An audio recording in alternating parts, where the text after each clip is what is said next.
In the winter of 1883, a butcher's shop in Sedalia, Missouri, sold meat that tasted better than anything the townspeople had ever eaten. The cuts were tender, rich, and unlike anything you could get from cattle or pigs. When the town doctor finally identified what he'd been feeding his family for 3 months, he burned every piece of furniture in his dining room. The butcher's ledger, discovered in 1884, contained entries that still can't be explained. This is what happened when people stopped asking where the meat came from. Sedalia in 1883 was a railroad town with mud streets and wooden buildings that leaked when it rained. The population hovered around 3,000 people, most of them working for the Missouri Pacific Railroad or the farms that stretched out into Pettis County. It was the kind of place where everyone knew everyone's business, where secrets didn't last long, and where a new face stood out like blood on snow. Heinrich Vogel arrived in September of that year. He came on the Tuesday afternoon train with a single trunk and a letter of introduction from a butcher in St. Louis. The letter praised his skill with a knife and his knowledge of preservation techniques. The previous butcher, a man named Samuel Hewitt, had died in August after his horse kicked him in the head. The town needed someone who understood the trade, and Vogel seemed like an answer to their prayers. He was a quiet man, tall and thin, with hands that never seemed to stop moving. When he spoke, which wasn't often, his accent marked him as German, though he never said which part of Germany he'd left behind. He took over Hewitt's shop on Main Street, a narrow building with a dirt floor and hooks hanging from the ceiling beams. Within a week, he'd scrubbed every surface and replaced the old wooden cutting block with one he'd carved himself from oak. The first unusual thing people noticed was the smell. Every butcher shop has a certain odor, the mix of blood and sawdust and meat that started to age. But Vogel's shop smelled different. Sweet, almost. Like herbs you couldn't quite name. Some people found it pleasant. Others said it made them uneasy in ways they couldn't explain. The second thing people noticed was the meat itself. Martha Greenhouse kept a diary that survived in her granddaughter's attic until 1956. In an entry dated October 12, 1883, she wrote about buying a roast from Vogel's shop. She described it as a cut I had not seen before, dark red and marbled with fat in patterns that seemed almost deliberate. She cooked it that Sunday for her family. Her husband, a railroad foreman, said it was the best meat he'd ever tasted. Her 3 children asked for seconds. Martha herself noted that the texture was unlike beef or pork. Softer somehow, almost delicate. Within 2 weeks, half the town was buying from Vogel's shop. The prices were fair, the cuts were generous, and the quality was exceptional. People who'd been buying from farms outside town started coming to Main Street instead. Vogel never advertised. He didn't need to. Word spread on its own. But here's where the official records start to tell a different story. The Sedalia Weekly Bazoo, the town's newspaper, ran a small notice on October 28, 1883. It mentioned that several residents had asked the paper to inquire about the source of Vogel's meat. The article noted that Vogel claimed to have contracts with farms in Cooper and Saline counties, but when a reporter tried to verify these claims, none of the farms had heard of him. The article ended with a gentle suggestion that townspeople might want to ask questions before making purchases. Most people ignored it. The meat was too good. The prices were too fair. And Vogel, when questioned, simply smiled and said his sources preferred to remain private for business reasons. In a town where privacy was respected and questions could seem rude, people let it go. Then the disappearances started. The first was Thomas Ridley, a drifter who'd been working odd jobs around town. He was last seen on November 3rd, walking toward the edge of town after dark. His landlady reported him missing after a week, but drifters came and went. No one paid much attention. The second was Elizabeth Marsh, a widow who lived alone on the north side of town. She missed church on November 17th, which was unusual. When neighbors checked her house on November 19th, they found it empty. Her belongings were still there. Her bed was made, but Elizabeth was gone. The third was a railroad worker named James Corbin. He finished his shift on November 24th and never came home. His wife reported him missing the next morning. Now you need to understand something about small towns in 1883. People didn't just vanish. There were no cars to drive away in, no buses to catch. If you left town, you took a train or a horse, and people saw you do it. When someone disappeared, it meant something had happened to them, something bad. The county sheriff, a man named Porter Webb, started an investigation. His report, filed on December 1st, noted that all 3 missing persons had one thing in common. They'd all been seen near Main Street in the days before they disappeared. More specifically, they'd all been seen near Vogel's shop. But here's what made people's blood run cold. When Sheriff Webb interviewed Vogel on December 3rd, the butcher mentioned, almost casually, that he'd hired all 3 missing people to help with deliveries. Thomas Ridley had helped transport meat from the source. Elizabeth Marsh had done cleaning work in the back room. James Corbin had helped with late-night preparations. Webb asked Vogel why he hadn't mentioned this before. Vogel said no one had asked. The sheriff requested to see Vogel's back room. Vogel agreed. Webb's official report describes what he found: a clean space with a large icebox, several tables, and tools hanging on the walls. Everything you'd expect in a butcher's workspace. The only unusual detail Webb noted was that the floor sloped toward a drain in the center, and the drain looked recently installed. Webb asked about the meat in the icebox. Vogel said it was beef from a farm in Cooper County. Webb asked for the name of the farm. Vogel said he'd have to check his records. Those records were never produced. On December 8th, Dr. Raymond Nichols, the town's only physician, came to the sheriff's office with a request. He wanted to examine some of the meat from Vogel's shop. He'd been thinking about the cuts he'd bought over the past months, and something was bothering him. The bone structure didn't match cattle.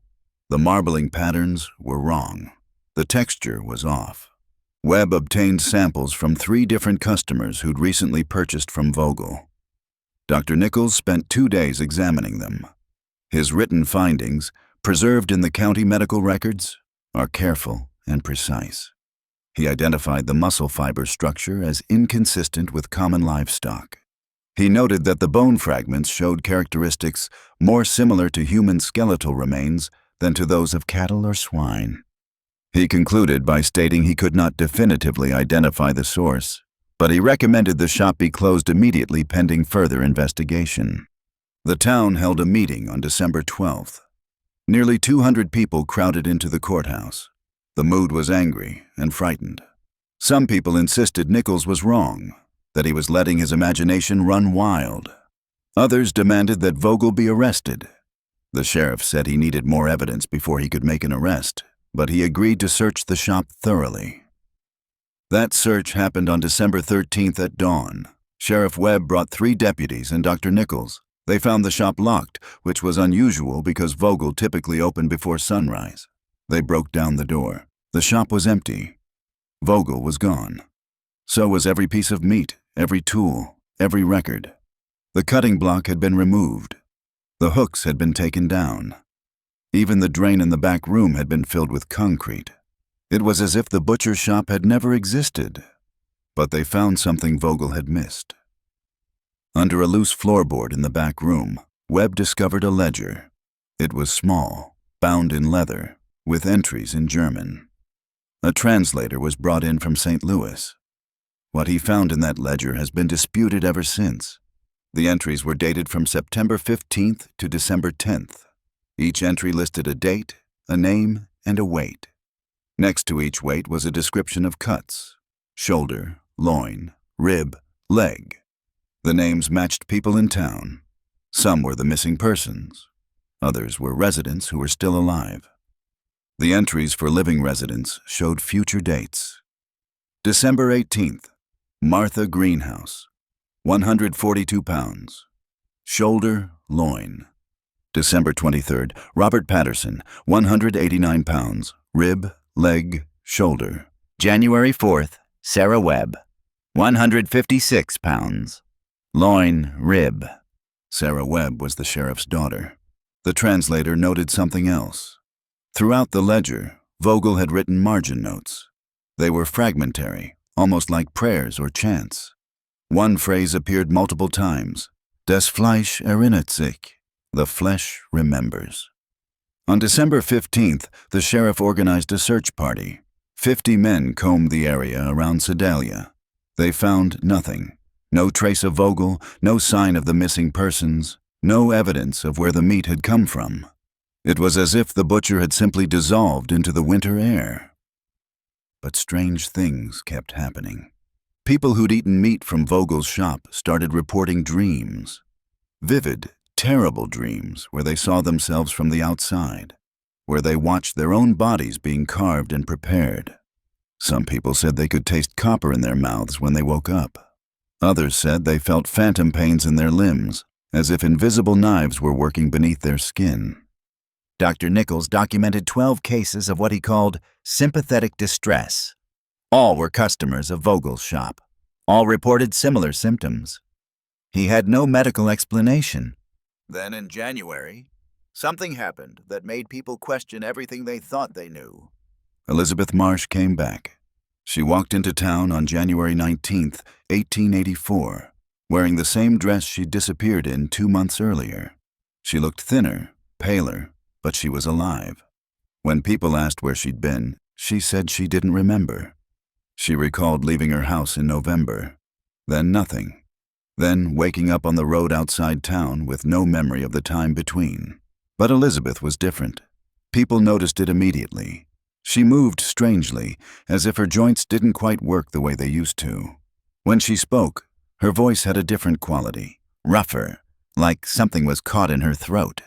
And when people looked at her closely, they saw thin scars on her arms and legs, surgical precision cuts that had healed almost perfectly. Dr. Nichols examined her. He found evidence of recent surgery. Tissue had been removed from her shoulders, her thighs, her back.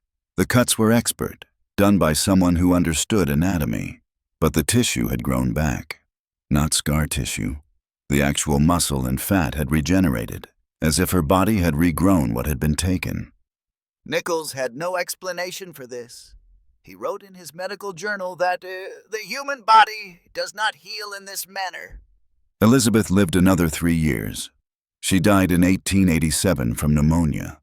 The doctor who performed her autopsy noted abnormalities in her tissue structure, dense, fibrous growths throughout her muscular system, patterns in the fat deposits that resembled deliberate cultivation.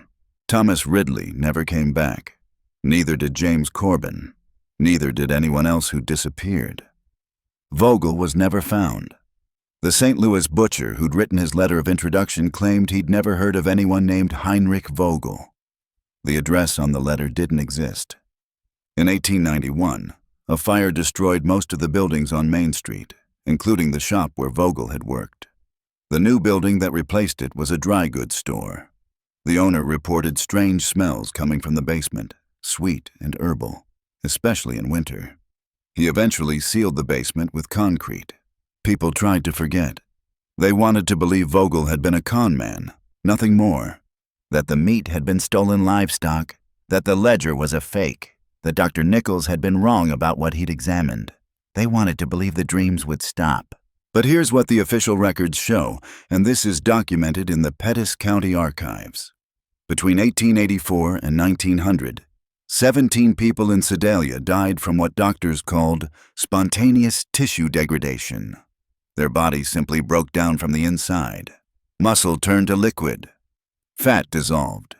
Bone became brittle and crumbled. Every single one of them had been customers of Vogel's shop. The last documented case was in 1900. A woman named Clara Mitchell, who'd bought meat from Vogel in November 1883, collapsed in her kitchen. Her daughter found her on the floor, her body already starting to decompose, even though she'd only been dead for minutes. The attending physician noted that her remains showed signs of advanced enzymatic breakdown, inconsistent with normal decomposition. The daughter reported that in her final moments, Clara had whispered something. She said it over and over, in a voice that didn't sound like her own. Das Fleisch erinnert sich. The flesh remembers. In 2019, during renovation of a building on what used to be Main Street in Sedalia, construction workers found something under the foundation. A room no one knew existed. sealed behind 3 feet of concrete. Inside were hooks, dozens of them, hanging from iron beams. And on the floor, still visible after 136 years, were stains that luminol testing showed to be human blood. The patterns suggested industrial-scale processing. The room is sealed again now. The building was finished. People work there every day, walking over a space where something happened in 1883 that the town tried to forget. Last year, a butcher shop opened 2 blocks away. New owners, modern equipment, excellent reviews. People say the meat tastes better than anything else in town. Dark red, marbled with fat in patterns that seem almost deliberate. No one's asked where it comes from.